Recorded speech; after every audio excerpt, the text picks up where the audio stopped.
Faculdade do Apóstolo, membro do conselho também, e é palestrante e divulgador da doutrina espírita.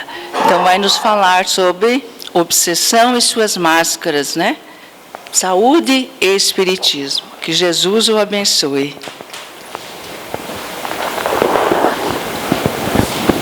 Queridos amigos, que a paz do Cristo esteja em nossos corações. Esse conteúdo da abordagem de hoje, ele está nessa obra da Marlene Nobre, que é Obsessão em Suas Máscaras, que é uma obra onde a Marlene Nobre, ela fez todo um trabalho em relação à análise médica e também espírita, a respeito de diversas patologias. E ela então, que já desencarnou no ano de 2015, deixou esse conteúdo de grande amplitude de conhecimento para a nossa análise. E justamente esse conteúdo é que nós abordamos. Naturalmente, no tempo que nós temos a palestra, será impossível abordar todos os casos que ela ali traz. Geralmente nós fazemos isso no seminário, como faremos agora sábado lá em Blumenau. Mas o importante é entender que a obsessão, ela tem sempre duas particularidades, porque quando nós analisamos esta problemática, essa pandemia, pela visão espírita, é preciso que a gente entenda que a maneira de o espiritismo observar todas essas situações da perturbação espiritual é diferente das outras crenças. E a diferença está justamente no que o espiritismo ensina, como deve ser a abordagem, como deve ser a análise, como deve ser o entendimento a respeito disso. Há uma história que muitos dos senhores devem conhecer, narrada por Divaldo Franco, quando na oportunidade, no diálogo que ele teve com Bezerra de Menezes, e Bezerra de Menezes disse a ele que quando estava no seu consultório de medicina no Rio de Janeiro, já se preparando para ir para casa, ao final daquela tarde, chega um pai, trazendo a sua filha, vestida masculina, coisa que não era habitual à época, com camisa de força, trazida por dois enfermeiros fortes, e ele foi se aproximando, e o pai disse a doutor Bezerra de Menezes: doutor Bezerra, eu vim trazer a minha filha para o senhor curá-la. Se o senhor não puder curar, eu vou matá-la, e depois vou me matar. E doutor Bezerra de Menezes, observando aquela jovem, que tinha os dentes quebrados, porque em cada crise que ela dava, ela naturalmente criava as dificuldades para aqueles que ali estavam próximos, e cada crise ela tinha os dentes quebrados, o corpo não higienizado, as unhas tinham crescido de tal forma que tinham penetrado nas carnes das mãos, e ela uivava como se fosse um animal. E o doutor Bezerra de Menezes, percebendo que junto a ela havia um espírito que de uma certa forma dominava a sua consciência, seu comportamento físico, e fazia ela ter esses comportamentos. E ele disse: desamarre-a, falando para o pai, porque o irmão que está com ela está sofrendo tanto quanto ela. E o pai disse: mas se eu desamarrar, doutor Bezerra, é um animal que está enjaulado. E o doutor Bezerra então se aproxima, chega próximo daquela jovem, sentindo uma grande compaixão, não só pela jovem, mas também pelo espírito que a atenazava, abraça a jovem e ela tenta mordê-lo com as gengivas sangrando, e ele diz assim: nós somos dois infelizes. Você, meu irmão, que o ódio te enlouqueceu, e eu, se eu fosse o verdadeiro servidor do Cristo, lhe acalmaria em nome de Jesus. E naquele instante, abraçado à jovem, ele começou a chorar. Percebiam que dentro de alguns minutos depois, a jovem que no início queria agredi-lo, mordê-lo, naquele instante começou a chorar também, porque o espírito que estava junto a ela começou a se emocionar. E ele então começou a desatar os laços da camisa de força, e o pai disse: não faça isso, doutor Bezerra, ela vai lhe agredir. E ele disse: se ela me agredir, eu mereço. E quando ele liberou os braços da jovem, já esperando a bufetada, ela se jogou aos pés do Dr. Bezerra de Menezes, aquele espírito junto a ela, e disse assim: velhinho bom, andei por todos os cantos, me chamaram de demônio, de Satanás, mas tu me chamaste de irmão. O que devo fazer, velhinho bom? E Dr. Bezerra diz: tu deve ser feliz, meu filho. Mas se ela for feliz, se eu for feliz, ela também será feliz, juntamente com ele, que foi minha adulterina do passado, que agora está com ele, que está na posição de seu pai. E Dr. Bezerra diz: mas é a lei da vida, meu irmão. Você deve ser feliz, diz o Espírito. Eu vou deixá-la, não por causa deles, que ainda continuo a odiá-los.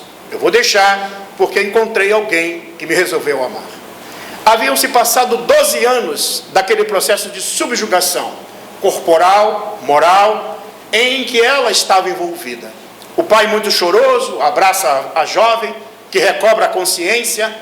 Dr. Bezerra de Menezes administra mais algumas medicações, porque ao distúrbio psíquico gerado pela influência espiritual, gera naturalmente distúrbio fisiológico e precisa de um tratamento posterior. E o pai então recolhe a filha e sai.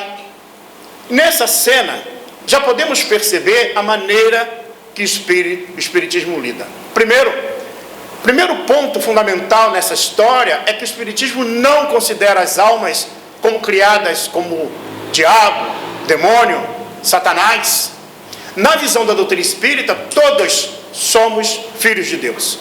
Aqueles espíritos que estão equivocados perante as leis de Deus e agem contrário a ela, agindo no mal, gerando dificuldades, são almas ainda distanciadas do bem. Mas são filhos de Deus, que terão oportunidade, naturalmente, de poder rever os seus comportamentos e voltar a entender as leis divinas. Um outro ponto nessa história é que quando nós analisamos uma problemática de alguém, ainda mais alguém que sofre a influência, a gente sempre observa, ou geralmente é o que nos torna mais patente, é que aquele que sofre é a vítima. A gente nunca olha que esse que hoje é a vítima foi o algoz de ontem. E aquele que hoje é o algoz foi a vítima de ontem. Então, muitas das vezes, ao ampliar essa percepção, nós começamos a entender uma grande diferença em relação às outras práticas religiosas que tratam as influências espirituais como os espíritos demônios, Satanás, que devem ser expulsos. Quando, na realidade, na prática espírita, aproxima-se, procura mostrar a essas almas que não devem agir, fazer justiça pelas próprias mãos. E um método que dá para depreender da história é o método do amor. É o amor que é capaz de convencer o outro a desistir da vingança, do mal, do desequilíbrio, em relação à dificuldade que ele se encontra. Então daí dá para a gente perceber que ao estudar a doutrina espírita, principalmente aqueles que a praticam, e aqueles que buscam naturalmente um tratamento na casa espírita, precisa desvendar esta realidade.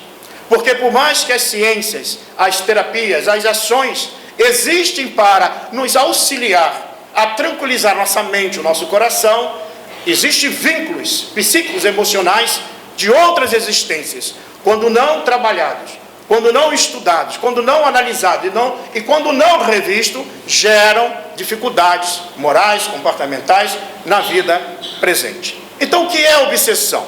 Quando eu estudo sobre obsessão, eu vou verificar que a obsessão é uma ação prejudicial, insistente, dominadora de um espírito sobre o outro. Então, mostrando que existe aí uma ação dominadora, insistente. Há uma perseverança nessa ideia que o espírito deseja em relação ao outro. Uma outra característica é praticada somente por espíritos inferiores.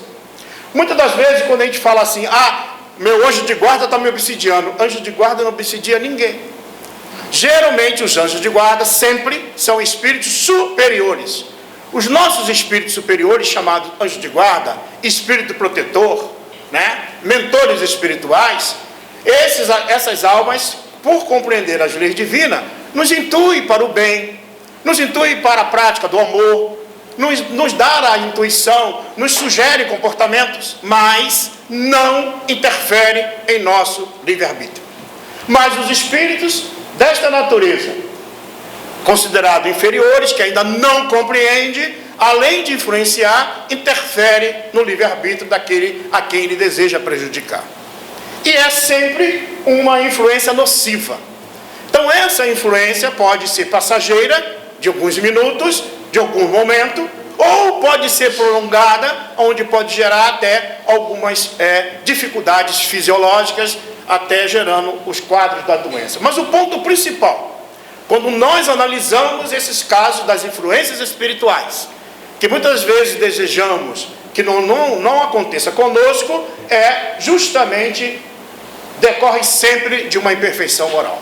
Só existe então a influência espiritual porque ainda demoramos muito no comportamento da imperfeição moral. Devido à nossa imperfeição moral, atraímos espíritos da mesma natureza. Por exemplo, se eu gosto de conversas vulgares, atitudes vulgares, pensamentos vulgares, atraio espíritos da mesma ordem, da mesma natureza.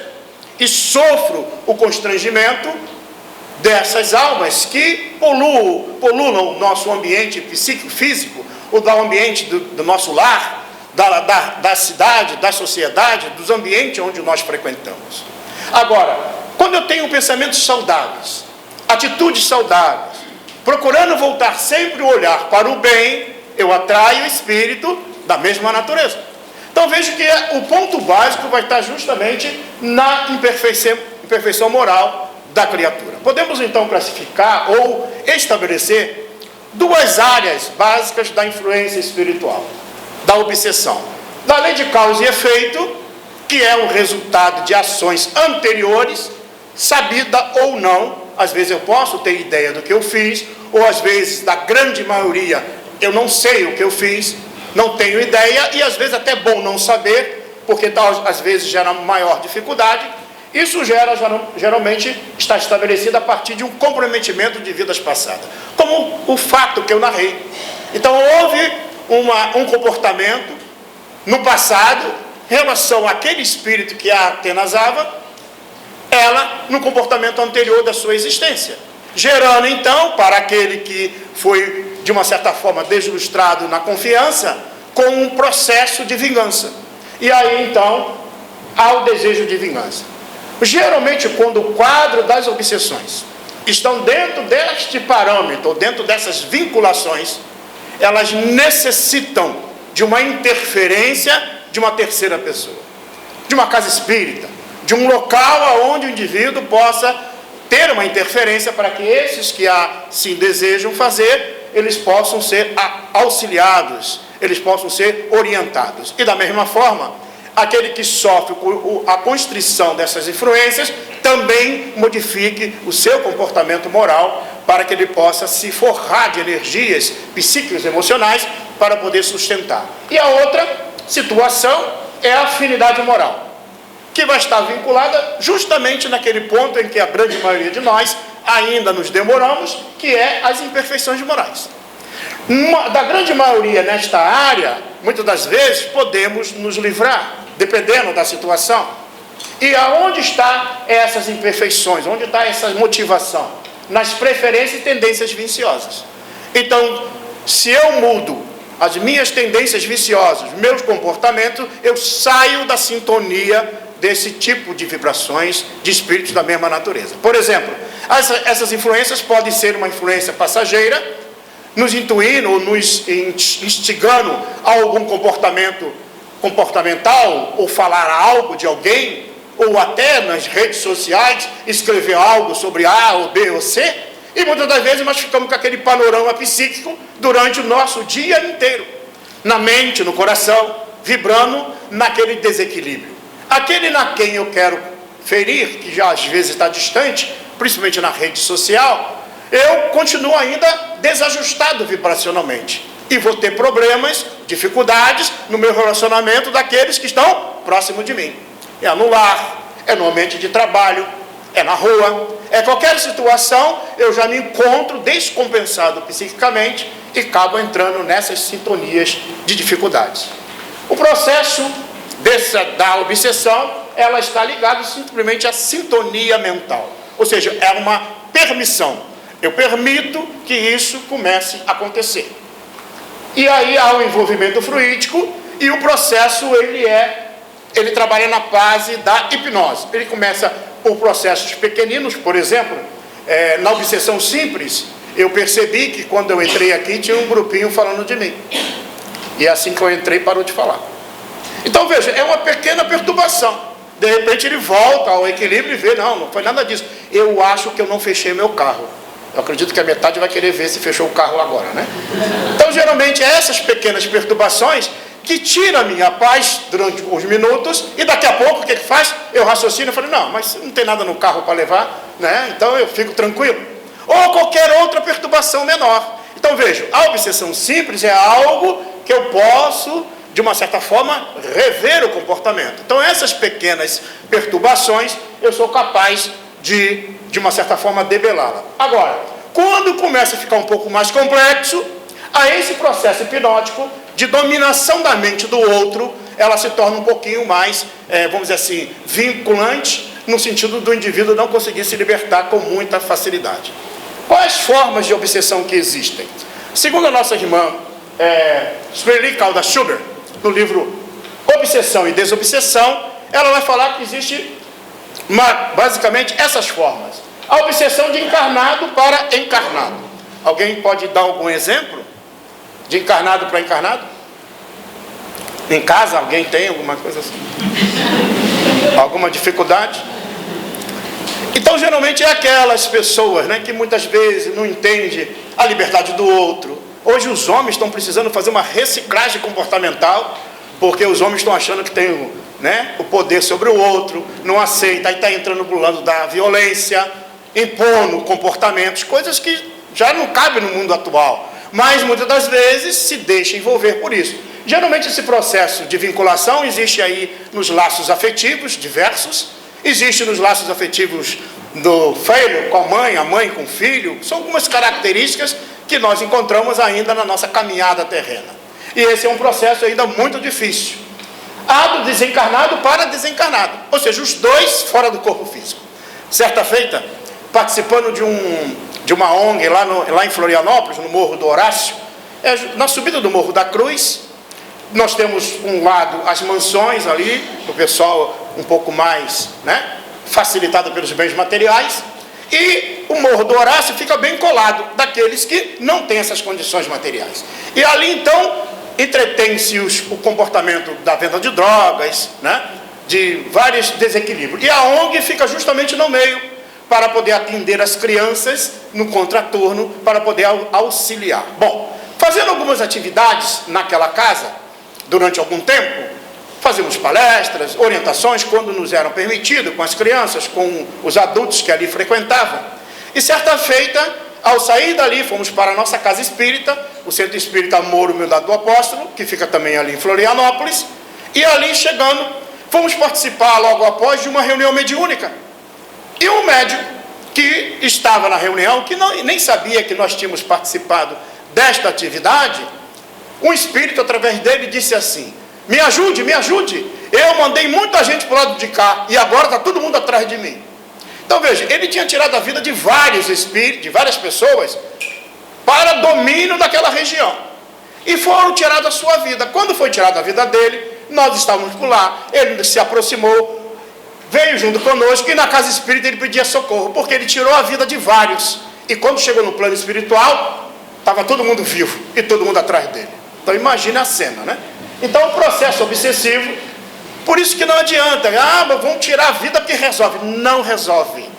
Ele continua ainda no psiquismo, às vezes dentro de casa, junto de nós, Bom, de encarnado para desencarnado. Geralmente quando o nosso ente querido parte para o plano espiritual, nós não entendemos ou deixamos de perceber que a vida tem um limite, é necessário que a gente vá para o plano espiritual, isso faz parte da nossa caminhada, mas muitas vezes a gente não permite ou não entende, e atraímos mentalmente o nosso ente querido, e ele muitas vezes permanece conosco, ali ao nosso lado, na nossa casa, junto. E aí o pequenino lá que está vendo os espíritos, vira para a mãe e diz: mamãe, o vovô está sentado aqui na sala, E a mamãe já fica de cabelo em pé. Porque ele está vendo o espírito ali, que por algum motivo, emocionalmente, ela continua vinculada. Do desencarnado para o encarnado. É o que mais nós falamos. É a característica maior. Que é justamente essas influências, como eu narrei na história, na abertura da palestra. A obsessão recíproca, aonde os dois criam processos psíquicos sérios, e a obsessão, a auto-obsessão, criada por nós mesmos. Então vejo que esse quadro dessa patologia, ela é muito grave e precisa um estudo acurado, e a sua análise e diagnóstico precisa ser verificado com muito cuidado, para não colocar à cata dos espíritos, muitas das vezes, aquilo que é criado por nós mesmos. Por isso que a doutrina espírita, ela requer estudo, principalmente quem o pratica. E aqueles que querem orientação, geralmente devem buscar essas orientações mais seguras. O nosso codificador, ao classificar as obsessões, no capítulo 23 do Livro dos Médiuns, ele vai falar sobre o grau de intensidade. Então ele vai falar que existe a obsessão por obsessão simples, a obsessão por fascinação e a obsessão por subjugação. A obsessão simples, como nós falamos, é uma influência sem domínio da personalidade, interferência momentânea no senso crítico e no discernimento. Então a pessoa é capaz de perceber e mudar. Diz Divaldo Franco, se por acaso você ouvir um espírito querendo te influenciar, tu para um pouco, ouve um pouco e diz assim, não vou dar campo mental à fofoca de espírito desocupado. E se desliga. Então, é um processo que nós podemos debelar à medida que nós vamos percebendo. Estou bem, estou tranquilo, daqui a pouco sinto uma vibração meio estranha, então eu procuro mudar. Há uma história narrada também por Divaldo, que duas companheiras lá na Mansão do Caminho estavam batendo boca. Uma falava uma coisa para a outra respondia. E aí Divaldo, quando se aproxima, vê as duas naquele processo ali de bate-boca, ele percebe que havia um espírito brincalhão. O espírito ia no ouvido de uma e dizia assim, fala isso para ela. E ela falava. Aí ele corria no ouvido da outra, responde isso. Ela respondia. Quando o Divaldo se aproxima, como ele tem a mediunidade da vidência, ele percebeu e o espírito o identificou, o espírito virou para ele, fica quieto, estou me divertindo nessa. E continuou. E aí o Divaldo virou para as duas companheiras e disse assim, vocês estão sendo joguete de um espírito brincalhão. E aí naquele instante elas começaram a raciocinar, ou seja, a área crítica. Ela começou a raciocinar no que estavam falando. E aí ao fazer isso, o espírito tentou numa, não conseguiu. Tentou na outra, não conseguiu. Virou para o Divaldo e falou, não quero brincar mais não, e foi embora. Então vejam que essas interferências nós podemos, de uma certa forma, agir para mudar. São áreas ainda do nosso psiquismo, confundido muitas vezes com o nosso medo de viver, com as nossas ações comportamentais, que tem vários fatores fisiológicos, morais, mas tem os fatores espirituais também inseridos. A obsessão por fascinação já é uma ilusão produzida pela ação direta do espírito sobre o pensamento do médium. Então, geralmente, cria situações ridículas e perigosas. Geralmente, quem tem esse processo da fascinação, começa aquele que a influencia ou influencia, a colocar na mente daquela pessoa que ela é uma pessoa que veio para transformar o mundo. E se é médium também, começa a colocar na cabeça dele que ele vai psicografar mais do que Chico Xavier. E aí ele começa se achando. Como o processo do relacionamento entre as pessoas gera o processo crítico, porque quando a gente se relaciona com um ou com outro, deve ser um processo obsessivo. Quando se relaciona um com o outro, o que acontece? Muitas vezes essa relação gera uma crítica daquilo que eu estou fazendo. Alguém diz assim, Cid, não é bem assim. Por exemplo, a Lúcia de vez em quando me dá uns puxão de orelha, né? Cid, não faz assim. E é assim que nós vamos aprendendo uns com os outros. E vamos evitando cair no erro. Geralmente no processo da fascinação, a primeira ação daquele que deseja influenciar é fazer que você saia do campo social. Saia da relação com o outro. E se você é espírita ou grupo religioso que tu pertença, para que você fique em casa. Que você tem uma grande missão e você vai psicografar a noite toda. E ele fica psicografando. E depois publica o livro. E depois vende o livro e tem um povo que compra o livro. E aí quando olha o conteúdo não tem nada demais. Só coisas absurdas, né? Então é um processo muito difícil. Primeiro porque aquele que está fascinado nunca, muitas das vezes, a grande maioria das vezes, não aceita a orientação. Ele sempre acha que está certo. Então é já um perigo para o médium. Quando ele começa a achar que ele está certo, que ele é o único que sabe tudo, já é um perigo. Então é preciso estar muito atento.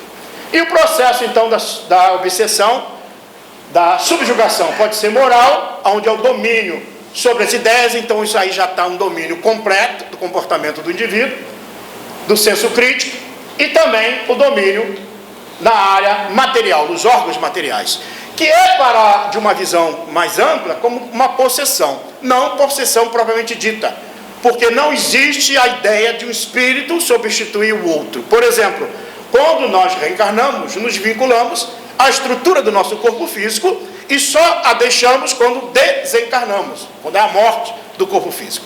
No processo da possessão, o espírito, ou da subjugação possessiva, o espírito pode fazer que o indivíduo não consiga dominar a sua vontade, como o caso da moça que eu narrei. Agressões, brigas, assassinatos e muitas outras situações graves. Então tem as patologias existentes e os desequilíbrios nesta área. E a nossa Marlene Nobre, no livro Obsessão e Suas Máscaras, né, ela vai tratar desse mesmo caso da obsessão, e ela vai estabelecer, vamos dizer assim, duas áreas: a obsessão de natureza anímica, que é do próprio indivíduo, o processo auto-obsessivo, criado pela própria mente desequilibrada, e as obsessões de natureza espirítica. Dentro das obsessões anímicas, que está nessa obra, Obsessão e Suas Máscaras, nós vamos ter aí os efeitos inteligentes da obsessão telepática, a obsessão, auto-obsessão, a obsessão de personalidade antiga, possessão partilhada. Nós não vamos poder mostrar, até porque nós temos mais alguns minutos só da palestra, e que desejamos, né, mostrar apenas esses pontos para a gente poder ter algumas ideias. E as obsessões de efeitos físicos, no caso dos poltergeists, movimentos de objetos. E as obsessões de natureza espirítica, nós temos aí a simbiose em graus diversos, parasitose mental, infecções fluídicas, fixação mental, patologia do perispírito, parasitas ovoides, deformações ou utropia, vampirismo com recursos orgânicos. E na área da sintonia da hipnose em graus diversos, nós temos aí as fascinações, que é as dominações telepáticas, a obsessão oculta e a obsessão durante o sono físico e a obsessão coletiva. Então, muitas das vezes, para a gente poder trabalhar tudo isso aí, geralmente precisaríamos de mais tempo. Por exemplo, lá em Blumenau, nesse sábado agora, estaremos fazendo um seminário, 8h30 da manhã até meio-dia. Aí nós tratamos de todos esses assuntos, abrimos para as perguntas, né, para poder trabalhar. Vou apenas pontuar uma, para que a gente possa ter uma ideia, que é a obsessão telepática aqui, dentro desse quadro, só para a gente ter uma ideia.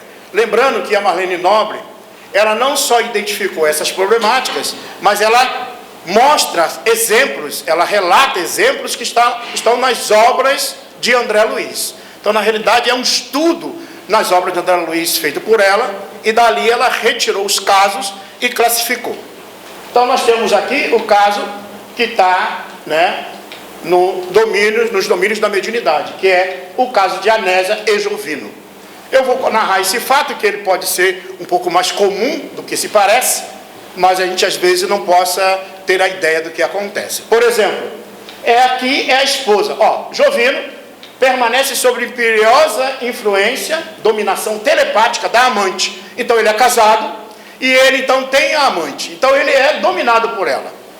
Aqui se rendeu facilmente, então ele se permite. Vejam, é o comportamento moral da criatura. Se permitiu aquele comportamento desajustado perante a família na qual ele está, que ele pertence.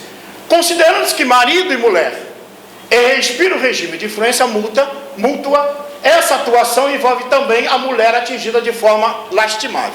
Então não só ele é envolvido magneticamente, telepaticamente pela outra, mas também a esposa.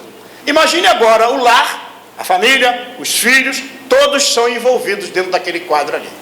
E como ele diz, né, no comportamento dele, a narrativa, ele vai falando para ela que tem que sair, porque ele queria encontrar a outra, diz que tinha alguma coisa para resolver, mentindo, mas a esposa já começa a desconfiar. Ela já estava desconfiando. E aí, nessa desconfiança, ele sai, mas a imagem da outra, numa questão hipnótica, telepática, ela sente a presença da outra e sente toda a desarmonia psíquica. Então, há um processo aqui anímico.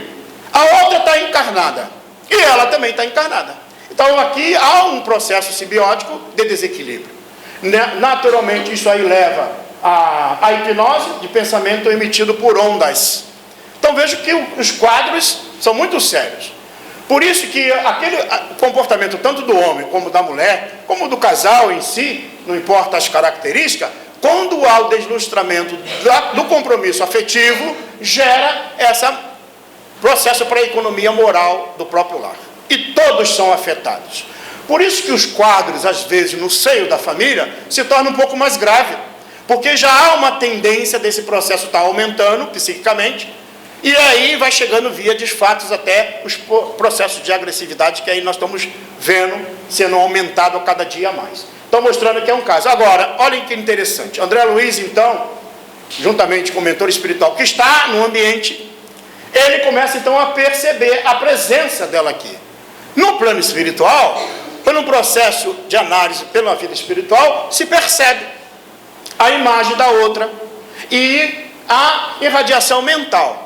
Só que o mundo espiritual, então, intui a esposa, porque ela tinha os filhos, para fazer o culto do evangelho no lar. E o culto do evangelho no lar para luarizar o psiquismo dela e começar a trazer a harmonia para o próprio lar. Vejam o trabalho que é feito pelo plano espiritual. Aqui o processo da auto-obsessão, né, que é um caso também, uma ideia que seria as monoideias. Este caso aqui que está no Libertação, que fala sobre ideoplastias, aquele... Tem a história do filme, né? Do autor que ao escrever, aí as suas personagens depois começam a persegui-los. E continua perseguindo também no plano espiritual. Há um caso aqui de um chefe de polícia que ele dominava, prendia os indivíduos e além disso torturava. Tinha atitudes agressivas. Ele não se bastava apenas em prendê-lo, mas também queria torturá-lo.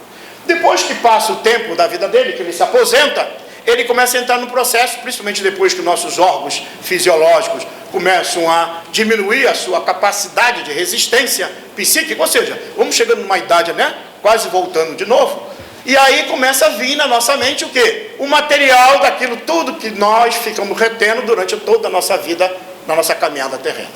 Trazemos então para a área consciente. Ele começa então... Na terceira idade, começa a ter brechas na fortaleza da entrincheira psíquica dele. Ao vir esse material de remorso dos atos cometidos, aquele que ele também tirou a vida, começa então a persegui-lo também, trazendo dificuldade. Daí nós vamos ter alguns casos aí, na parte da neurologia, do Alzheimer, onde o indivíduo perde essa capacidade de controle psíquico e vem material para a área consciente. Veja, o material que surge é o material que já possui na sua ação comportamental, tirando então as ferramentas psíquicas que faz que a gente evite de agir dessa ou daquela maneira, que é a área crítica do nosso lobo frontal. Aí nós temos o Alzheimer, que é um transtorno neurovegetativo, e também os quadros das esquizofrenias, onde tem um pensamento desorganizado, um afeto embotado, ambivalência afetiva e autismo. Vejam, não é a obsessão que vai gerar essas doenças. É que esses quadros das doenças degenerativas são gerados pelo próprio indivíduo devido ao próprio comportamento e uma necessidade reencarnatória. Junto a isso, naturalmente, aumenta a sua capacidade de desequilíbrio, justamente porque ele já está desassociado psiquicamente. Por exemplo, o cuidador na área de Alzheimer vai ter muita dificuldade, principalmente se o cuidador é da família, que acaba adoecendo também. Aqui, muitas das vezes, entra no processo de raiva, de desequilíbrio e até de agressividade daquele que possui, porque ele perde o controle do esfíncter, ele perde o controle emocional, moral e coloca para fora o material psíquico de mais desarmonia. Então, vejo que os quadros, eles podem ser agravados pelos processos obsessivos. Nós tivemos um caso em família, aonde foi feito durante um período uma intervenção, não só médica, mas também espírita.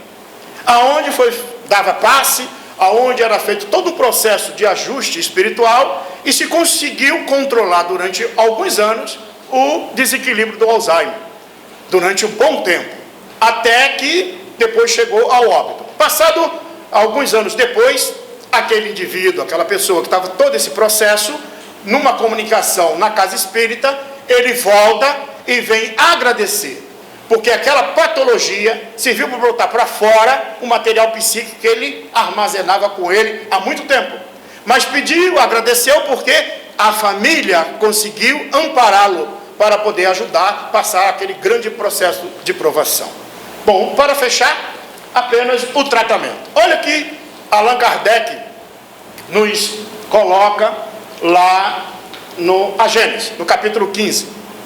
O Espiritismo, fazendo conhecer a causa do mal, abre um novo caminho à arte de curar e fornece à ciência o meio de ser bem-sucedida, onde ela só faz malograr.